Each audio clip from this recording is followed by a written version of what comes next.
तो energy of electron के बाद अब इसका अगला पार्ट है वेवलेंथ ऑफ ट्रांजिशन। तो वेवलेंथ ऑफ ट्रांजिशन अगर हम देखें तो वेवलेंथ ऑफ ट्रांजिशन, तो अगर हम वैसे देखें तो delta E equal to H C by lambda से हम ये लेमडा निकाल सकते हैं, क्योंकि this is energy of transition.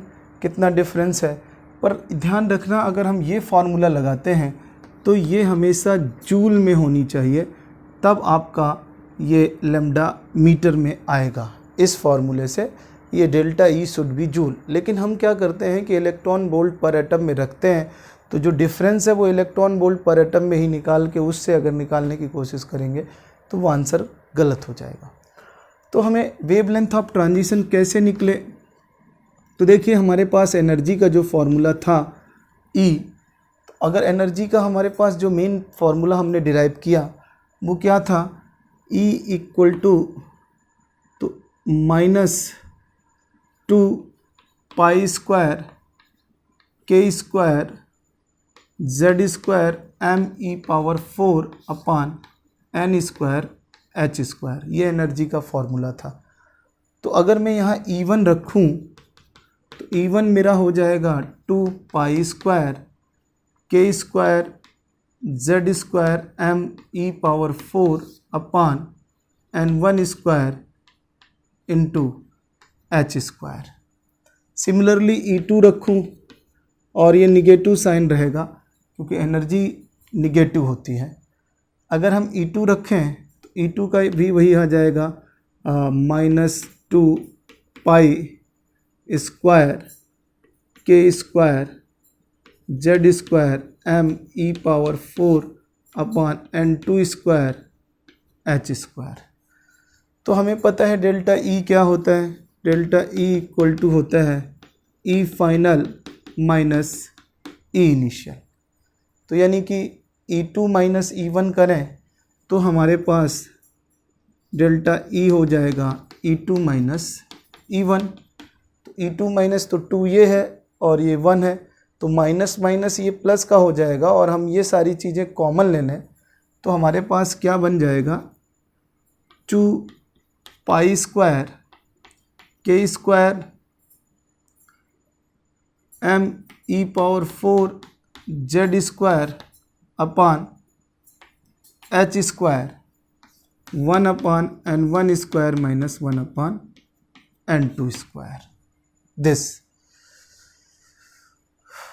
तो अगर हम यहाँ देखें कि ये डेल्टा ई हमारा क्या बनेगा, this delta E equal to H C by lambda होता है।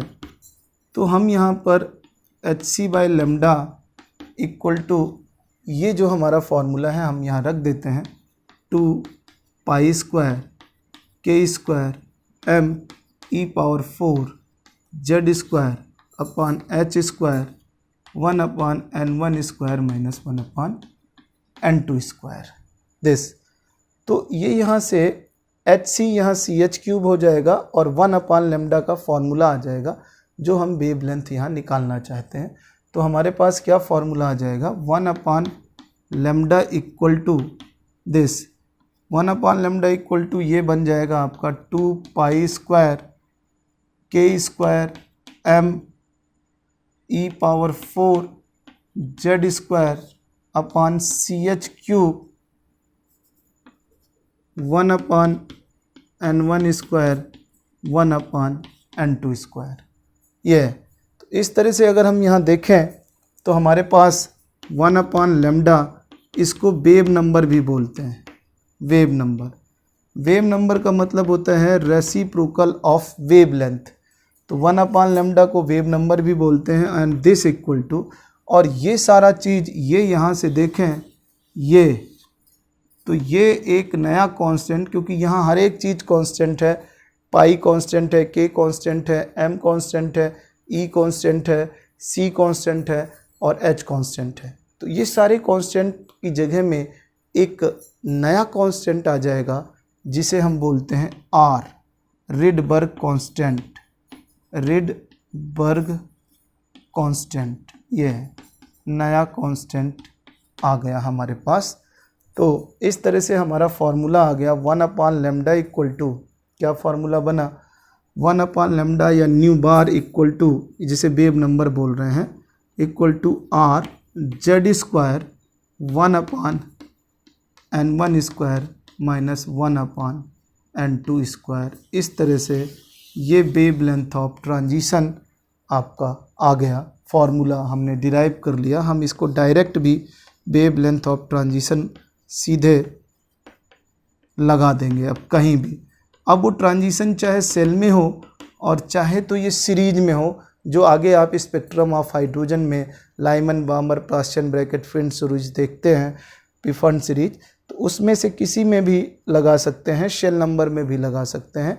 तो यहाँ पर N1 हमारा लोअर सीरीज नंबर है या लोअर शेल नंबर, अगर सेल नंबर है तो हमेशा लोअर सेल नंबर रखना है या लोअर सीरीज नंबर दिस, और N2 जो हमने रखना है वो हमेशा हायर सेल नंबर या हायर सीरीज नंबर, इस तरह से हायर सीरीज नंबर ये आ गया हमारे पास।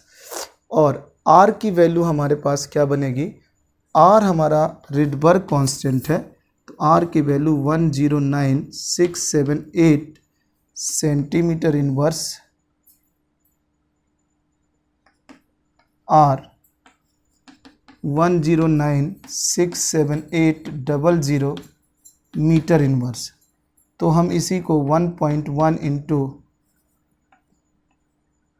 ये लगभग 1 राउंडिंग आप करके 1.1 इंटू 10 के पावर 7 मीटर इनवर्स, 1 2 3 4 5 6 7 इस तरह से। तो R की वैल्यू सबसे लास्ट में आपने रिडबर्ग कांस्टेंट करना है जब भी कभी भी न्यूमेरिकल निकालना है। तो किसी भी सेल में जैसे आपसे पूछा जाए कि calculate wavelength of transition, wavelength of transition when electron jumped from third to first cell, तो देखो थर्ड टू फर्स्ट बोले या फर्स्ट टू थ्री बोले एक ही बात है। फ़र्क इतना है कि अगर थर्ड टू फर्स्ट बोलेगा तो ये वेवलेंथ ऑफ एमिशन होगा, और फर्स्ट टू थ्री बोलेगा तो वेवलेंथ ऑफ एब्जॉर्प्शन होगा, क्योंकि आपको पता है कि लोअर टू हायर जाएगा तो एनर्जी एब्जॉर्ब होगी। तो बस वो डिपेंड करता है कि हमें क्वेश्चन क्या है। पर तो यहाँ पर N1 वही रहेगा 1 और N2 वही रहेगा 3, ये बात समझ लेना। चाहे 3 to 1 बोले तो भी N1 1 रहेगा और N2 3 रहेगा, और 1 to 3 बोले तब भी N1 लोअर सेल नंबर ही रखना है आपको। सिर्फ उसकी लैंग्वेज में फ़र्क आ जाएगा, यानी उसके नेचर में फ़र्क आ जाएगा कि वो एब्जॉर्प्शन है या इमिशन है, पर वेवलेंथ वही ही रहेगी। तो बस यहाँ से रख देना है, R की वैल्यू पुट कर देना है। अब यहाँ पे एटम बोलेगा इन H एटम, तो H एटम में आपने Z नहीं लेना है, और अगर H एटम नहीं पूछे, कोई और एटम पूछे तो आपने Z ले लेना है। तो N1 और N2 3 हो गया। और इस तरह से हम अगर यहाँ देखें तो R आपने आंसर लिखना है इसके लिए, तो 1/λ equal to R, hydrogen atom है तो Z हट जाएगा, 1/1 का स्क्वायर 1/3 का स्क्वायर, तो ये बन जाएगा 1/λ इक्वल टू R, तो ये है 9 8/9, तो ये lambda equal to 9/8R, last में R की वैल्यू पुट कर देना है और वेवलेंथ आपने निकाल लेना है। इस तरह से ये वेवलेंथ ऑफ ट्रांजिशंस हम निकाल सकते हैं, ये इसका डेरिवेशन है और यही शॉर्टकट हम आगे यूज करना है हमें। तो अब आप इसको लिख सकते हैं। तो वेवलेंथ ऑफ ट्रांजिशन अगर हम निकालते हैं किसी भी एटम में, तो अब देखो जैसे क्वेश्चन क्या होगा, अगर पर्टिकुलर सेल से ट्रांजिशन करे या पर्टिकुलर सीरीज से ट्रांजिशन करे तो आप वेवलेंथ ऑफ ट्रांजिशन निकालेंगे। लेकिन कई बार ऐसा भी क्वेश्चन आता है, देखिए what transition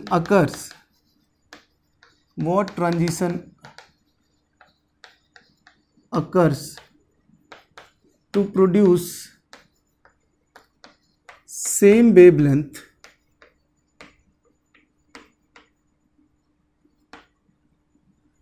as in transition of same wavelength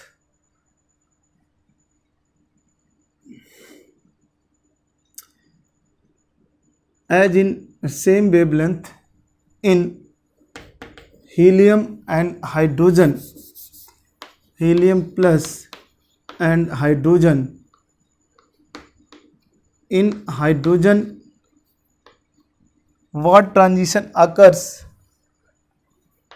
in helium plus, what transition occurs in helium plus to produce same wavelength as in hydrogen from 2 to 1। ये कहते हैं कि हीलियम प्लस में क्या ट्रांजिशन होगा अगर सेम वेवलेंथ हमें produce करना है, कहाँ से, जैसा कि हाइड्रोजन में है 2 to 1। तो हाइड्रोजन के लिए आपके पास क्या दिया है, in hydrogen N1 equal to 1 and N2 equal to 2 और कंडीशन लगाई हुई है सेम वेवलेंथ हीलियम और, तो यहाँ lambda He plus lambda hydrogen के बराबर बोल रहा है, तो He प्लस में N1 और N2 की वैल्यू आपसे पूछा हुआ है। हाइड्रोजन में N1 आपको दिया हुआ है 1 और N2 दिया है 2 हाइड्रोजन में। तो क्या आंसर आ जाएगा, तो जब ऐसे क्वेश्चन कभी भी आए सेम वेवलेंथ चाहिए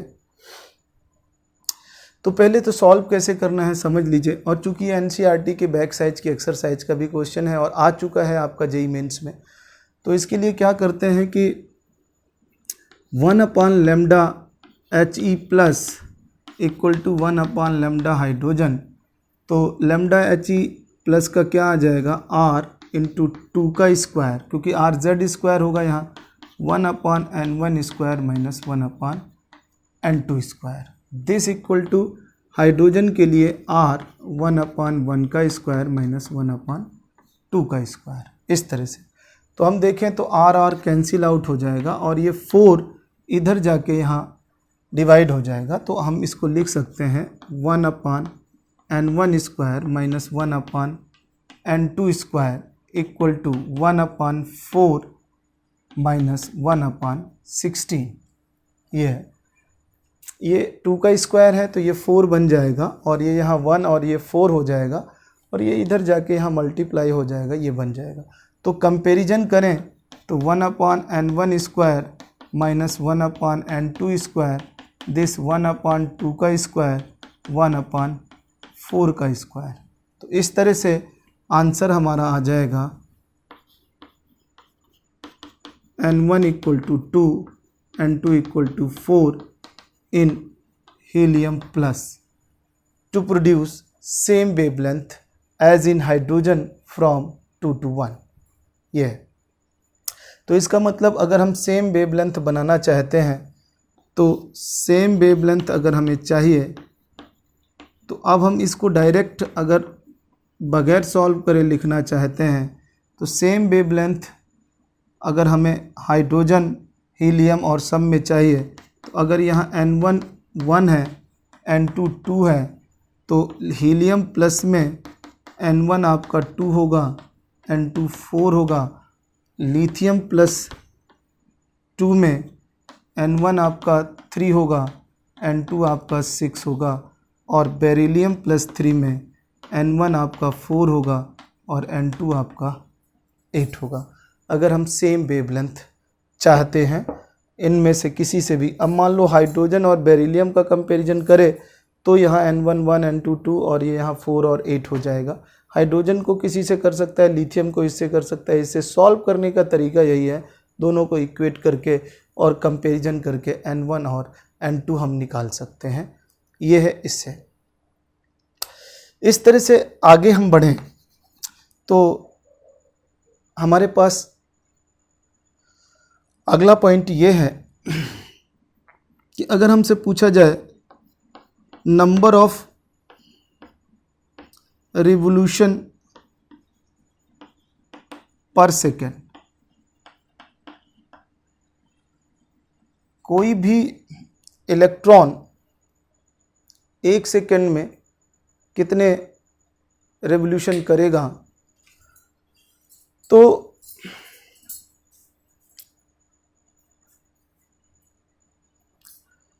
ये देखना है कि एक सेकेंड में कितने रिवोल्यूशन करेगा। तो हमें पता है कि उसका एक चक्कर लगाने के लिए ये एक चक्कर है 2 पाई आर दिस। तो कितने रिवोल्यूशन करेगा एक सेकेंड में, तो एक सेकेंड की डिस्टेंस वो स्पीड है, तो डिस्टेंस ऑफ 1 सेकेंड ये आपकी स्पीड है, यानी कि वेलोसिटी v। तो अगर हम देखें कि नंबर ऑफ रिवोल्यूशन क्या है और ये एक रिवोल्यूशन की डिस्टेंस है 2 पाई आर, तो नंबर ऑफ रिवोल्यूशन पर सेकेंड हमारा बनेगा 2 pi r n v n upon 2 pi r n. हमारा ये फॉर्मूला बनेगा v n upon 2 pi r n. ये वी एन का मतलब किसी पर्टिकुलर ऑर्बिट में है, तो ये velocity of a particular orbit, velocity in a particular orbit, जिस पर्टिकुलर ऑर्बिट में आपसे पूछ रहा है, और ये radius of cell of that particular orbit, जिस भी पर्टिकुलर ऑर्बिट में वो मूव कर रहा है। तो इस तरह से नंबर ऑफ रेवोल्यूशन पर सेकेंड आपसे पूछा जाए तो हम बता सकते हैं। आगे देखिए,